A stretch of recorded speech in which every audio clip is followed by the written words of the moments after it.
평범한 월급쟁이로 내 집 마련하는 유일한 방법에 대해서 한번 이야기해 보려고 합니다. 저도 예전에 월급쟁이를 했었고, 월급쟁이가 비하하는 표현이라기보다는 어찌 보면 이제 일반적인 이 근로자를 말하는 거잖아요. 근데 이 근로자가 사실 돈을 벌어가지고 내 집 마련한다는 게 쉽지가 않거든요. 근데 그렇게 하려면 사실 방법은 하나밖에 없다라고 저는 생각을 합니다. 그래서 이걸 사연을 가지고 이야기하면서 이걸 설명을 해보려고 합니다. 안녕하세요. 하지 말란 거 다 하는 30대 초반 신혼부부 2년차 고민이 있습니다. 현재 저희의 상황은 이렇습니다. 용인의 6억대 아파트에 거주하고 있는데 한참 올라갈 때 포모 현상 때문에 7억에 샀고요. 4억 2천의 주담대를 받아가지고 또 50년으로 세팅을 하셔서 원리금이 168만 원이 나가고 있는 상태라고 합니다. 또 1.5룸 오피스텔을 가지고 있는데 3억 7천에 샀는데 3억 3천의 전세를 끼고 산 거죠. 대단지에 둘러싸인 1.5룸이라 올라갈 거라고 판단했는데 안 올랐어요. 주담대 외에는 대출이 없는 상태입니다. 저희 부부는 월소득이 1,200 정도 됩니다. 남편이 700 벌고 아내가 500 벌어요. 그러니까 소득이 나쁜 분들이 아니에요. 요즘에는 이 결혼하실 때 둘 다 잘 버는 사람들이 결혼을 많이 합니다. 그러다 보니까 소득이 꽤 높거든요. 그런데 이분들도 집을 잘 못 사요. 그 이유가 뭔지 한번 볼게요. 차가 없다. 차 없다는 거는 당연히 좋은 거죠. 근데 문제는 인테리어 다 했어요. 가전 가구 새 걸로 다 샀어요. 이거 하지 말라고 그랬는데 하신 거를 여기서 말하시는 것 같아요. 자, 남편은 용돈이 65만 원이고요. 아내는 45만 원입니다. 자, 700 버는데 65, 500 버는데 45니까 10%도 안 쓰는 거예요. 그러니까 용돈을 되게 적게 쓰는 거죠. 생활비 70, 그러니까 되게 적게 쓰는 건데 원리금에 관리비 합쳐가지고 200 내는 거죠. 이거는 이제 168만 원이 원리금이니까 관리비 정도만 더 붙인 거죠. 그러면 쓰는 게 없는데 왜 저축이 안 되지? 라고 보면은 보험, 통신 같은 것들도 안 하고요. 사치 안 한다고 하지만 여행이나 인테리어, 가구 할부 금액이 나갔어가지고 월 500에서 700 정도 저축했습니다. 라고 얘기를 하시네요. 월 500에서 700 저축했다 그러면 보통 500 저축한 겁니다. 700은 한두 번. 자, 애가 없어요. 그래서 올해부터 가져보려고 시도를 하고 있는데 애가 생겨도 맞벌이를 할 수밖에 없으니까. 다만 봐줄 사람도 없어. 그래서 주변에 어린이집이 많긴 한데 베이비시터를 고용할 예정입니다. 베이비시터 돈 엄청나게 많이 들어가거든요. 그리고 이제 태어나자마자 갓난아기 보는 베이비시터면 쉽지 않다. 자, 상급지로 이사를 가고 싶은데요. 10에서 12억대는 18평 정도밖에 안 되고 14에서 15억대 정도는 돼야지 25평인데 애가 있으면 25평대는 사야 될 것 같고 이거 어떡하죠? 라는 걱정이 있다고 합니다. 저희가 돈 모으는 속도보다 집값 올라가는 속도가 빨라가지고 절대 이사 못 갈 것 같아요. 이런 고민을 되게 많이 한단 말이에요. 대부분 이 근로자들, 근로소득, 월급쟁이 분들이 맞벌이 많이 하잖아요. 그러면은 이거 내가 열심히 해봐야 집값 더 올라가는데 뭔 의미가 있어 라는 생각들을 하시고 그러다 보니까 또 이제 자포자기도 하게 되고 야 그냥 돈 쓰고 즐겁게 살자. 야, 애 낳지 말고 그냥 우리 둘이 행복하게 살자. 이런 결론으로도 많이 가시거든요. 이분들도 절대 소득이 낮은 건 아닌데 이런 마음이 든단 말이에요. 저희 상황에서 부동산 공부는 갭 투자 말고는 방법이 없을 것 같은데 안전지향형 성향이라서 사업이나 주식 같은 거는 성향에 맞지도 않고요. 부동산 투자를 하는 게 맞다라고 동의한 바입니다. 실거주 하나에 갭 투자 하나를 하고 일시적 2주택을 하다가 실거주를 팔고 전월세를 살면서 갭 투자를 하고 이런 식으로 해야 될 것 같은데 분당은 전세도 만만치 않고 수지나 더 밑으로 내려간 뒤에 나중에 갈아타는 게 맞을까요? 그러면 정작 중요한 학군도 못 누리게 되는 건데 라는 그런 불안감도 있으신 것 같아요. 미래에 상급지 이사 가고 싶은데 저축으로는 답이 없어 보여가지고요. 현재 자산과 소득 상황에서 어떻게 플랜을 짜야 되는가가 궁금합니다. 라고 얘기를 해주셨습니다. 이게 사회초년생 때 높은 연봉을 제가 좀 조심하라고 얘기를 하잖아요. 특히 아예 많이 버시면 상관없어요. 아예 진짜 한 달에 1,500, 2,000씩 벌어. 그러면 상관이 없는데 그게 아니라 애매한데 높아. 그러니까 실수령으로 한 500에서 800 사이에 받는 분들도 있거든요. 사회 초년생까지는 아니고 한 사회에서 한 2, 3년 정도 했는데 한 대리 정도 다는데 반도체라든지 아니면 무슨 그런 고액 연봉을 주는 그런 집단이 있어요. 그런데 가셨는데 또 거기서 또 둘이 만나. 이러면은 둘이 합쳐가지고 1억 초중반 훌쩍 넘어가는 분들도 있단 말이에요. 요 분들이 제일 조심해야 되는 분들입니다. 뭘 조심해야 되냐? 바로 소비 급등기를 조심하셔야 되는데 인생에서 3번 오는 게 소비 급등기가 있다고 저는 봐요. 인생에 3번 소비 급등기가 있다. 첫 번째 취업 직후, 그리고 두 번째 결혼 준비하다가, 그리고 세 번째 자가에 입주하면서라고 저는 생각하는데 이 세 개의 공통점이 있는데 여러분들 아세요? 이 세 개의 공통점 뭘까요? 딱 이거예요. 남과 비교하는 그 비교심이 최대치를 찍는 구간입니다. 제가 볼 때 소비가 급등하는 거의 그 공통점은 남들과 비교하는 그 비교심이 최대치를 극에 달할 때라고 저는 생각해요. 자, 첫 번째, 취업할 때 남들은 취업을 잘 못했어요. 근데 내가 취업을 해. 그러면 이제 어깨뽕이 확 올라가죠. 근데 괜찮은 직업을 또 얻어버린 거야 또. 아니 내가 뭐 예를 들어 300 받아, 뭐 250 받고 뭐 220 받는 이런 회사에 갔어요. 그러면은 이 뽕이 잘 안 차거든요. 아, 야 그냥 취업했어. 야 뭔 취업턱이야. 내가 뭐 얼마 번다고 이러고 마는데 내가 한 500 벌어, 막 600 벌어. 대기업이에요. 진짜 막 재계 1, 2, 3위 안에 막 들어가. 근데 잘 나간대. 야, 거기 들어가면은 야, 1년에 막 상여금이 뭐 몇천 나온다며. 이런 곳에 들어가잖아요. 그러면은 어깨뽕이 확 올라갑니다. 그러면서 뭘 하냐면 취업 턱을 쏘기 시작해. 사실 그 친구들이 나한테 뭐 취업한다고 도움 준 건 없거든. 근데 그 친구들도 의뢰. 야, 네가 거기 취업했는데 한턱 쏴야지. 비논리적인 거잖아요. 근데 내가 봐도 비논리인데 이해돼. 아, 그래. 내가 사야지. 야, 얘네들은 뭐 지금 얼마 못 버는데 내가 많이 버는데 내가 사야지. 사실 전혀 이성적이지 않은 사고방식인데 그게 그렇게 작동합니다. 왜냐하면 비교심이 최대치거든. 그러니까 그래 뭐 내가 뭐 너네들한테 밥 사야지 하면서 또 기분 좋게 삽니다. 그런데 그런 집단이 여러 명이야. 그래서 막 사주죠. 그래서 월급이 다 털린다. 그리고 나서 뭐 하죠? 그 다음에 이제 차를 사요. 보통은 차를 삽니다. 차 사는 것도 어찌 보면 비교심이에요. 왜냐하면 내 주변에 같은 비슷한 나이대 애들은 못 사는데 내가 살 수 있거든요. 그러면 살려고 딱 봤을 때 모닝은 이제 눈에 안 들어오죠. 최소 이거는 소렌토인데 스포티지 좀 애매하거든요. 소렌토 살까 산타페 살까 하는데 그 가격이면 X3 아닌가? 뭐 이런 생각들 막 하기 시작하면서 요즘은 벤츠 좀 별로라는데 BM인가? 뭐 이런 생각들 하고 아니면 박스터 이제 오래된 중고를 한번 보러 갑니다. 수원 자동차 전시장 가가지고 중고차 한번 둘러보고 아 실내가 좀 별로니까 이번에는 BMW 갔다가 나중에 상여금 받아가지고 그때 한번 포르쉐를 가볼까? 이런 생각 쓰잘데기 없는 것들 하고 있죠. 자, 그 다음에 두 번째로 이제 결혼 준비할 때입니다. 요거를 잘 넘어온 사람들이 이제 결혼 준비를 할 수 있어요. 보통 여기서 못 넘어오면 결혼 준비까지 못 가. 이 취업 직후에 막 돈을 쓰기 시작하면요. 결혼 준비하는 게 상당히 힘들거든요. 근데 취업 직후에 돈 안 썼다고 해도 두 번째 결혼 준비할 때 엄청난 돈을 쓰기 시작합니다. 그러면서 이제 남의 집인데 전셋집 얻어가지고 가구 다 맞추고 이제 연봉이 뭐 높다고는 하지만 연봉에 거의 뭐 한 3개월, 4개월치를 신혼여행에다가 다 갖다 막 쏟아붓고 예물을 사는데 뭐 월급에 막 2달치, 3달치를 예물을 사고 뭐 이런 것들을 하기 시작하면서 약간 공주와 왕자 놀이를 하죠. 그러면서 이제 수천만 원을 쓰기 시작합니다. 그리고 나서 이제 그걸 한 6개월에서 1년 정도 분할 납부로 이제 카드 할부를 갚기 시작하는데 여기서 한번 또 큰 돈을 쓰기 시작하면은 이 3번이 늦어져요. 그러니까 이게 다 연계되는 거거든요. 1번을 잘 통과해도 2번에서 걸리는 분들이 생각보다 많고 1번을 통과했는데 2번도 잘 통과해야지만 이제 3번까지 갈 수 있는 경우들이 생깁니다. 자, 그래서 이제 맞벌이를 열심히 해가지고 이제 크게 돈 안 쓰고 잘 이제 마무리해서 결혼도 잘 하시고 그래서 이제 악착같이 또 착실하게 모아서 자가를 사면 그 다음에 이제 또 소비 급등기가 와요. 왜 그러냐? 친구들 중에서 잘 버는 편이기도 한데다가 야, 내 친구들 중에 자가 산 사람이 없어. 이런 마음이 막 그때 들거든요. 그러니까 이게 또 어깨뽕이 막 강력하게 들어갑니다.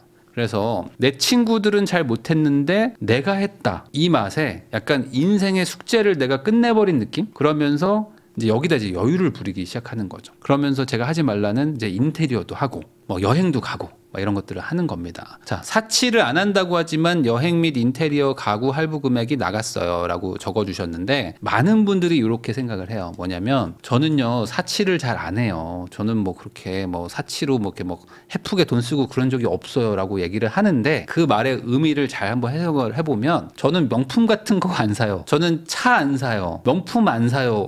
그러니까 사치를 안 한다고 생각하는 분들이 많거든요. 생각보다 이렇게 이해하는 분들이 정말 많더라고요. 아니 저는 차도 없고요. 명품도 안 샀는데 돈이 어디로 갔는지 모르겠어요. 돈이 어디로 가긴 어디로 가요. 다 썼지. 진짜 사치는 뭘까요? 저는 차라리 명품 사는 게 그래도 덜 사치라고 봅니다.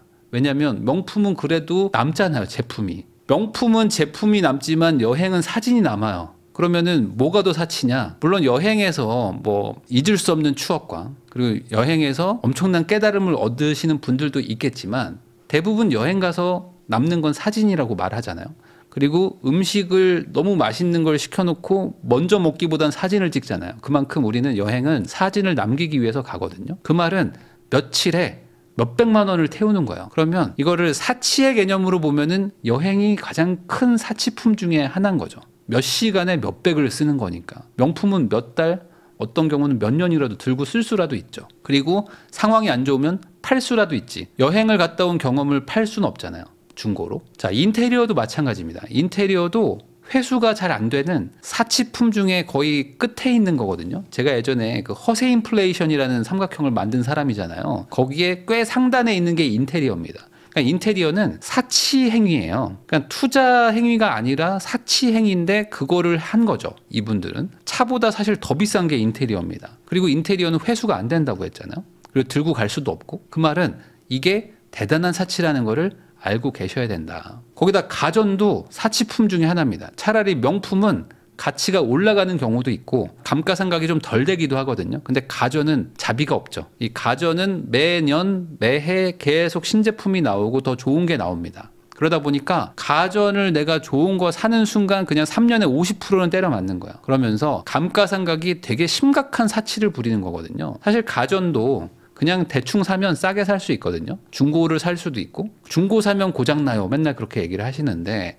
생각보다 그렇게 고장 잘 안 나고요. 그런 거 고장 나서 수리하는 비용이 감가상각보다 훨씬 쌉니다. 그리고 나중에 내 집 사고 이사 가서 이제 정착하는 동네에 가면 제대로 된 가구나 사치품을 사도 문제가 없거든요. 근데 이런 것들이 잘 안 됩니다. 처음에 자가에 들어가거나 신혼 때 한번 딱 그 놓게 돼요. 소비 급등기를 맞게 되면은 이제는 이제 뭐랄까 폭주 기관차 같이 되는 거지. 성능은 구식이 되고 중고거래도 힘든 게 이 가전 가구입니다. 그래서 저는 개인적으로 이런 사연을 보면 참 좀 안타깝고 좀 이분들이 훨씬 더 잘 될 수 있을 것 같아서 지금이라도 좀 뭐랄까 사고방식을 좀 바꿔서 잘 되시기를 바라는 마음으로 이런 걸 선정을 하거든요. 이게 매년 제가 이렇게 말하지만 사실 이런 분들은 계속 반복해서 나오고 뭐 이게 틀렸다라기보다는 부자가 되고 싶고 뭔가 집도 좀 좋은 집도 사고 싶으시면서 이 첫 단추를 너무 잘못 깨는 게 많아서 좀 안타까워서 그래요. 이 항목은 저는 중요하지 않다고 봅니다. 저축률이 낮으면 그냥 사치를 하고 있는 거예요. 어떤 분들은 저는요 가전도 안 사고요 차도 안 사고 여행도 안 가요. 근데 돈이 없어요 라고 하거든요. 그분은 GS25랑 세븐일레븐 이런 데를 너무 많이 가. 그리고 배달의 민족 뭐 VIP고 이러잖아요. 잔돈을 많이 쓰든 목돈을 한 방에 쓰든 여행을 가든 차를 사든 그런 게 중요한 게 아닙니다. 그냥 저축률이 낮으면 나는 내 능력 대비 사치를 부리고 사는 거예요. 그게 사교육일 수도 있어요. 우리 애한테 쓰는데 어떡합니까? 그 말은 중요한 게 아니에요. 그냥 내가 사치를 부리고 있는 거죠. 우리 애한테 쓴다는 그 명목하에 내 능력 이상의 돈을 쓰고 있다. 이 부동산 투자가 어려운 게 여러분들도 다 공감하시겠지만 내가 여기서 딱 1억 정도만 더 있었다면 원하는 그 집을 살 수 있는데 근데 1억이 없어서 못 사는 경험이 많거든요. 대다수가 이런 경험을 하실 겁니다. 그리고 대다수가 이런 생각을 가지고 있어요. 야, 1억만 더 모아가지고 저 집으로 가자. 여기서 지금 이거 사는 건 아닌 것 같아. 여기서 딱 1억 정도만 모아서 한 2, 3년 정도만 더 모아가지고 바짝 고생해서 그 돈 합쳐서 2027년에 집 사자. 그때는 우리가 가고 싶은 저 아파트 살 수 있잖아 라고 생각하면서 못 사거든요. 이게 부동산 투자가 어려운 점이에요. 공부가 어려운 게 아니라 여기서 내가 1억만 더 있으면 그 워너비 집 가는데 저거를 여기서 이게 멈추는 게 맞아? 여보 그냥 우리 3년 뒤에 사자. 전세 한 바퀴 더 돌리고 사자 라고 하거든요. 근데 문제가 대다수가 이런 생각을 똑같이 하고 있다는 게 문제입니다. 다들 비슷한 소득으로 비슷한 동네를 봐요. 그러니까 나도 돈을 모으지만 쟤도 돈을 모으거든요. 얘도 돈을 모으고 다 같이 열심히 모으거든요. 전세 살면서. 그러니까 어떻게 되죠? 여기서 조금 더 빨리 모은 친구가 그 집을 사버립니다. 그러면서 내가 살 수 있는 금액보다 또 조금 더 올라가 버려요. 그러니까 또 여보 2년만 더 모으자 라는 것들을 반복하게 되는 거죠. 이 가격이 비싸다는 거의 의미가 뭐냐 사실 생각해보면 공급하기 어려운데 수요가 느니까 가격이 비싸지는 거잖아요. 그러니까 이런 것들은 투자로만 보면은 되게 투자에 유리한 상품인 건 맞죠. 그러니까 물량이 늘어나는데 수요가 적으면 최악인 것처럼 공급하기가 어려운 어떤 물건을 수요가 막 계속 늘어나. 그러면은 투자하면 좋은 거죠. 이거는 꼭 부동산뿐만 아니라 예를 들어 뭐 이런 거죠. 옛날에 닌텐도 스위치라는 게임기가 있었습니다. 이 일본 회사에서 만든 게임기 있죠. 이 닌텐도 스위치가 처음에 나왔는데 물건이 없었어요. 물건을 구할 수가 없어. 그래가지고 사람들이 뭐 한 30만 원, 40만 원 하는 게임기를 5, 60만 원 막 주고 삽니다. 뭐 그런 일들이 일어나는 거죠. 그러니까 공급이 안 되는데 사람들이 갖고 싶으면 가격이 막 폭등해요. 이게 투자의 기본 아니겠습니까?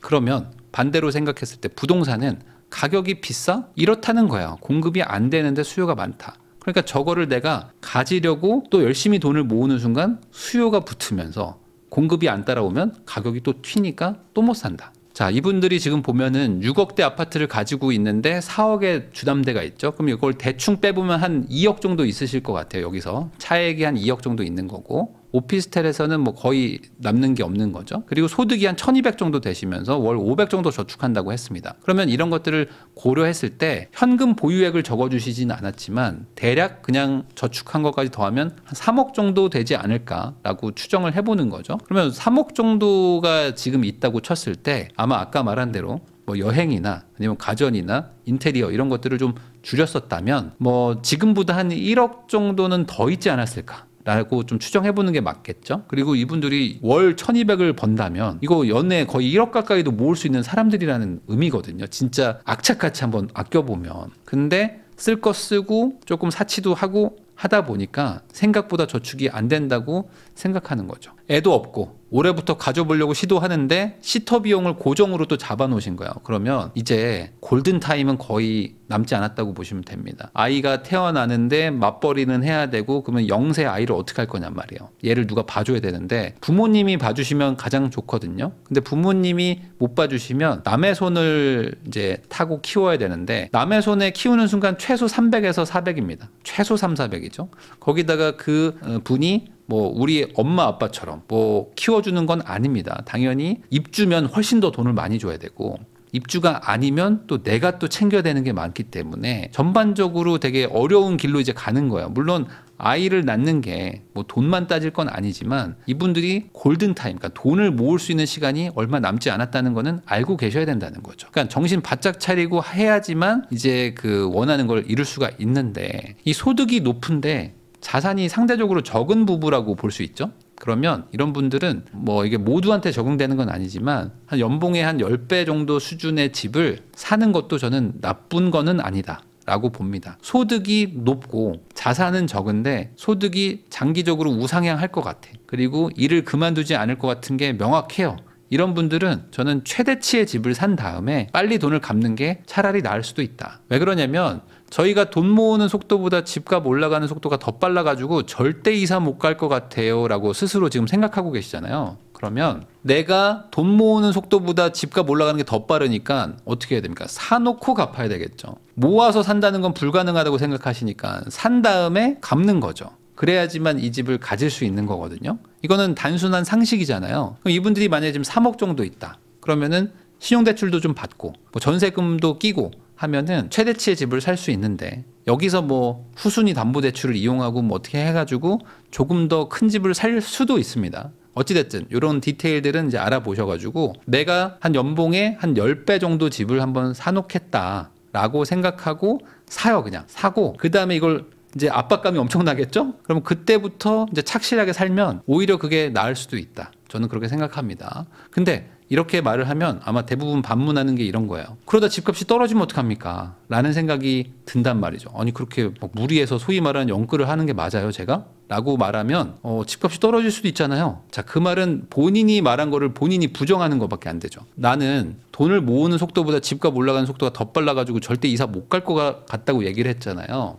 그러면은 제가 말한 대로 하면 되는 거죠. 근데 집값이 빠질 수도 있잖아요 라는 거는 돈 모으는 속도가 집값 올라가는 속도보다 더 빠를 수도 있다는 말을 하는 거잖아요. 그런 생각이라면 안 사면 되는 겁니다. 이 소득을 늘리기는 어렵지만 지출 줄이는 건 더 어려워요. 이걸 저는 뭐로 표현하냐면 우리가 다이어트 할 때 운동도 하고 식이 조절도 해야 되지만 식단 조절이 훨씬 더 중요하다고 하잖아요. 운동하는 거 어렵죠. 그러니까 소득 늘리는 거 어렵죠. 근데 지출 줄이는 게 더 어려운 거는 식단 조절이 훨씬 어렵다는 거 여러분들 아실 겁니다. 지출 줄이는 거 이거 절대 쉽지 않거든요. 그러니까 내가 지출을 줄이겠다고 마음 먹는 게 마음은 먹을 수 있는데 하다 보면 안 돼요. 그래서 이 분들처럼 소득이 되게 나이 대비 높은 분들이잖아요. 30대 초반인데. 근데 지출 통제가 안 돼요. 잘 안 되고 막 갑자기 여행 가고 싶고 그냥 차 살까? 막 이런 분들도 있거든요.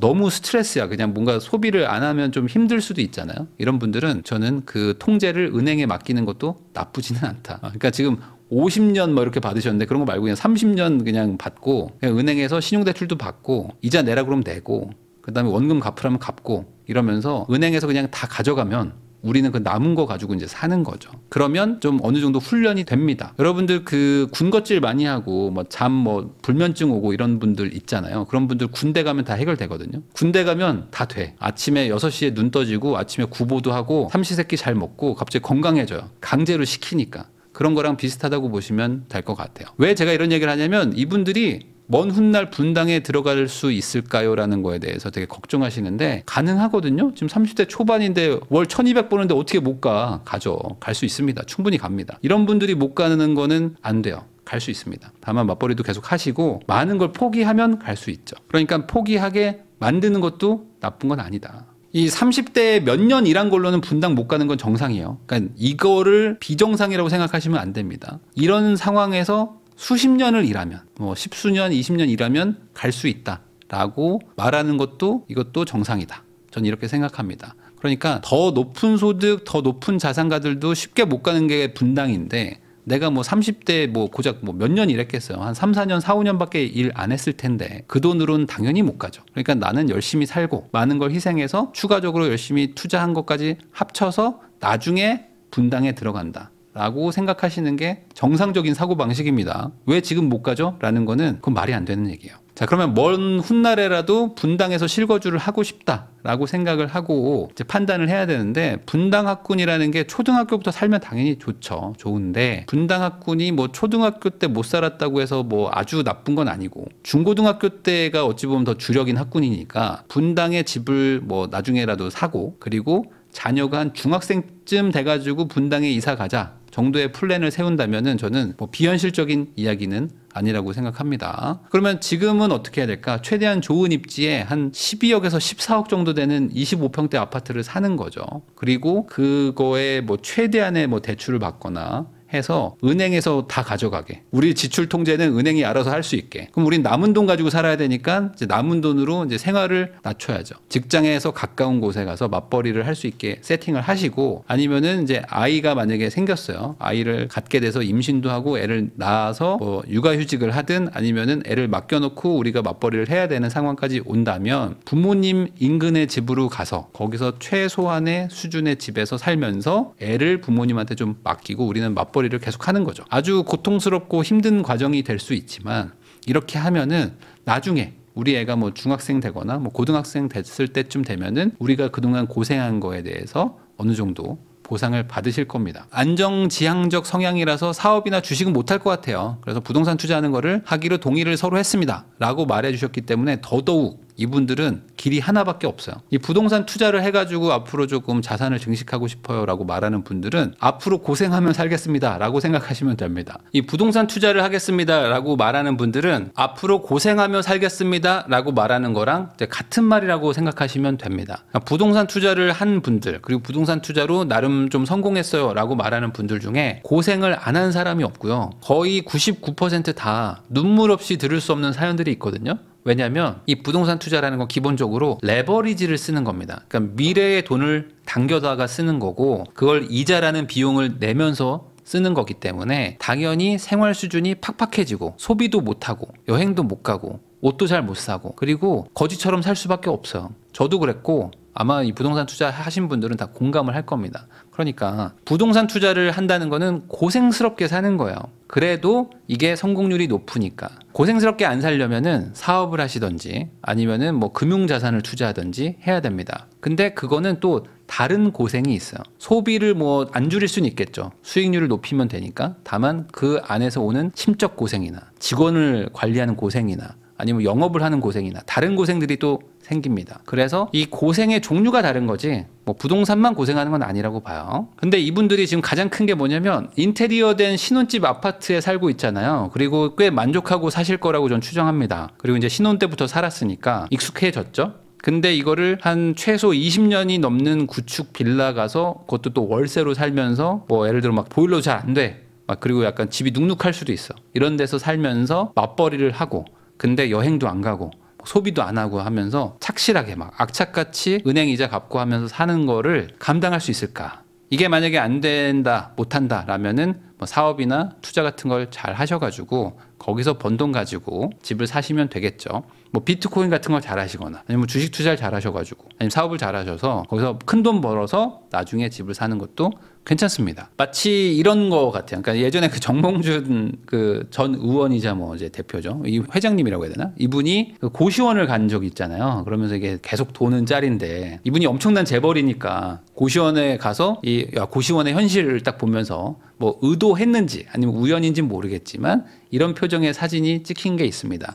그러니까 야 내가 그동안 막 6억대 아파트에서 이 다 그 고쳐가지고 인테리어까지 하고 살던 사람이 갑자기 이런 구축 빌라 뭐 이런 데 와서 살아야 된다고? 라고 하면서 이런 표정이 나올 수도 있겠지만 그렇게 생각하지 마시고 그동안 내가 너무 잘 놀았다. 과하게 놀았다. 라는 마음으로 좀 돌아가시면 어떨까? 라고 생각합니다. 제가 정해드릴게요. 2035년까지. 2035년까지는 여행과 소비를 다 했다. 라고 생각하시면 좋을 것 같습니다. 내가 그동안 즐겁게 살았잖아요. 그리고 뭐 인테리어도 해봤잖아요. 그리고 여행도 많이 갔다면 이거를 10년치를 다 땡겼었구나. 라고 생각하고 앞으로 10년 동안은 여행이나 소비 이런 거 하지 말고 열심히 돈 한번 모아보자. 이런 마음이라면, 이런 마음으로 할 수 있다면 저는 뭐 분당 뭐 나쁘지 않다. 갈 수 있다. 라고 생각하고요. 이렇게 마음 먹고 하면은 더 빨리 갈 수도 있고 뭐 못 가더라도 원하시는 거에 근접할 수 있을 상황이고 지금 어떤 좀 조건이기 때문에 너무 자포자기 안 하셨으면 좋겠다. 다만 이렇게 마음 먹는 게 절대 쉽진 않기 때문에 이 부부가 한번 이빨 꽉 깨물고 뭐 의지를 다져보셨으면 좋겠습니다.